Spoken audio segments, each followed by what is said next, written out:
படித்ததில் பிடித்தது. சரியோ தவறோ உன் வாழ்க்கையின் என்னும் புத்தகத்தின் எழுதும் எழுத்துகோல் உன் கையில் இருக்க வேண்டும். மற்றவர் கையில் கொடுத்தால் கிறுக்கி தள்ளி விடுவார்கள். நல்லா இருக்குல்ல? நம்ம வாழ்க்கையில எல்லாமே நமக்கு பிடிச்ச மாதிரி தான் நடக்கணும். மற்றவங்க சொல்றத கேட்டு மற்றவங்க என்ன நினைப்பாங்க அப்படின்னு நினச்சி இருக்கிறதுனால நம்ம லைஃப் நல்லாவே இருக்காது.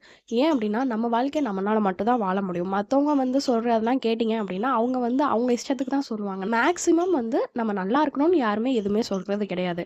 இவன் பாட்டில் சக்ஸஸ் அச்சீவ் பண்ணிட்டு போயிடுவான் போல, இவனை எப்படியாவது கீழே தள்ளணும் அப்படின்னு சொல்லி அட்வைஸ் பண்ணுறவங்க தான் இந்த உலகத்தில் நிறைய பேர் இருக்காங்க.